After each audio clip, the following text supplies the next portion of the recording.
That's a really good definition. Peyton? It means that it doesn't tell you what he's feeling or she, but you know, because you can see the picture. You can see the pictures. Kaylin? Yes. Yeah, that's what I was going to say. To infer is kind of like to make a guess based on what the author tells you. But the author is not always going to just tell you how someone's feeling or what someone's doing. A lot of times you need to read the context clues. So we're going to read Chester's Way today, which you may or may not have read before. And we're going to talk about Chester's feelings. We're going to discuss his character traits. And we're going to talk about how we know what we know based on what our author, Kevin Hanks, tells us. Reese, do you have a question? What is it? Go ahead. Chester's Way. Hello, my name is Chester. I like croquet and peanut butter, and making my bed. Chester had his own way of doing things.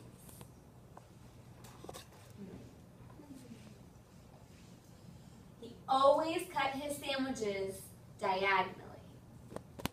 Show me diagonal. He always got out of bed on the same side. And he never left the house without double knotting his shoelaces. Chester always had the same thing for breakfast, toast with jam and peanut butter. And he always carried a miniature first aid kit in his back pocket, just in case. You definitely have a mind of your own, said Chester's mother. That's one way to put it, said Chester's father. Based on what we know so far, based on what our author has given us, what can you infer about Chester? Jeremiah? That he's doing the same thing every day, and he feels quite glad about it. Oh, I like that. I can infer Chester's feelings, and we're going to add a little bit. He likes doing the same thing. And he's glad about doing that. I like that one, Jeremiah. Destiny, what can you infer so far about Chester and his feelings for him? Chester is safe. He is safe. There was a word I was thinking, too, besides safe. Can you think of another word to describe what he does? He double knots his shoelaces. He always has a first aid kit. He always double knots his shoelaces.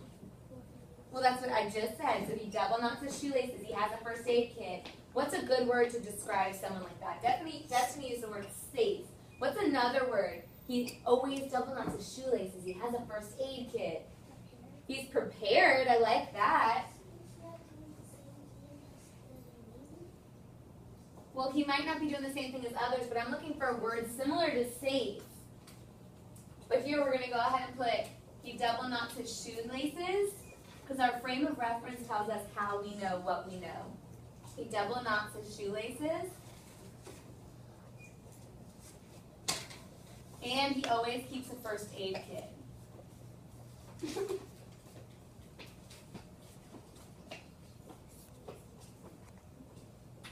Miss Kunkel, Yes. can you put zeros for morning work, please? Thank you. And the word I was looking for over here was careful. I think Chester's a very careful person. Jacob? He's okay with himself. Yeah, he likes what he does. He's okay with himself. Let's keep reading.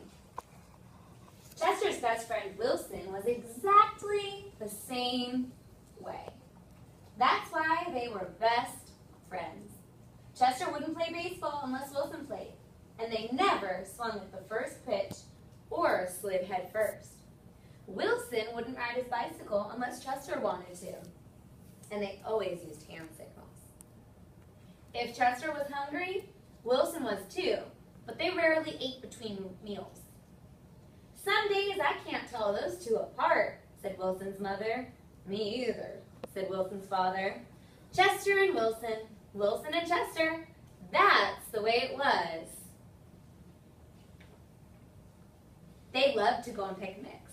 Once, when Wilson accidentally swallowed a watermelon seed and cried because he was afraid that a watermelon plant would grow inside of him, Chester swallowed one too. "Don't worry," said Chester. "Now if you grow a watermelon plant, I'll grow one too." Chester duplicated his Christmas list every year and gave a copy to Wilson. Because they always wanted the same things anyway. For Halloween, they always dressed up as things that went together. Salt and pepper shakers, 2 mittens on a string, ham and eggs. "They really are 2 peas in a pod," said Chester's mother.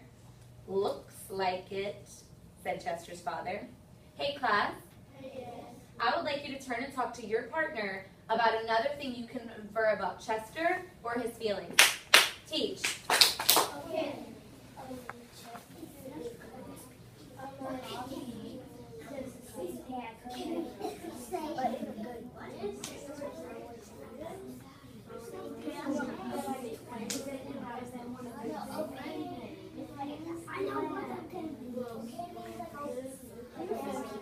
We're talking about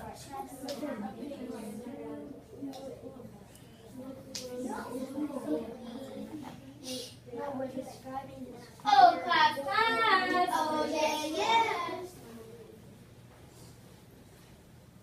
Great job coming back to me, boys and girls. This is not popcorn again.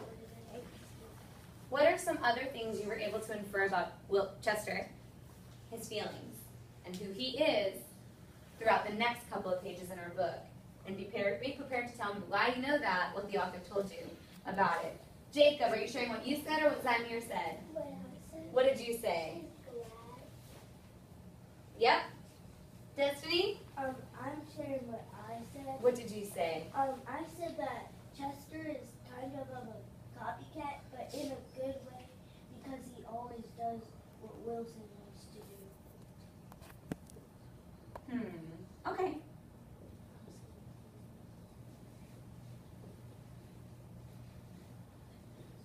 I'm going to put always does what Wilson does, because it's not like Wilson gets to decide everything. They kind of do everything together. But I'll put copycat or a good friend here. I know you mean it in a good way, but sometimes that just doesn't sound like a good trait. Chase, are you sharing what you said or what your partner said? What did you say? I said they're kind of like twins because they want to do what each other does. Okay, so how would you infer about Chester or his feelings? I'll come back to you. You think about what we're talking about is I can infer Chester and his feelings. So you're giving me a character trait or one of his feelings.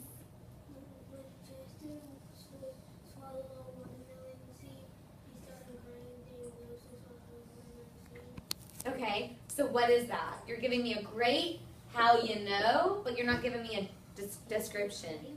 He's kind. He's friendly. He's a good friend. He won't do anything if his friend Wilson does. I love that. He's a good friend and he's kind.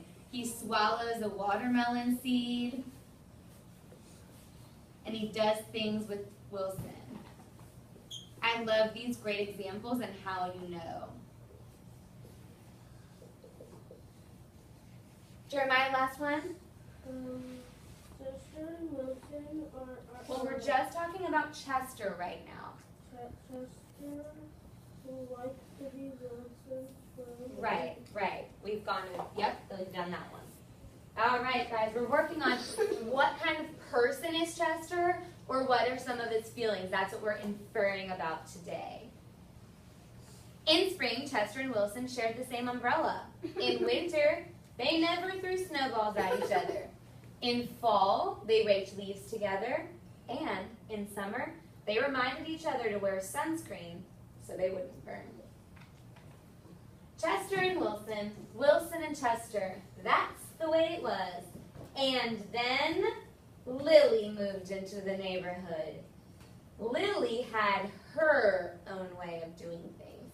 I'm Lily. I'm the queen. I like everything. When we come back together, we're going to read the rest of this story and work on how Chester handles the new friend in town. We're going to get into our first daily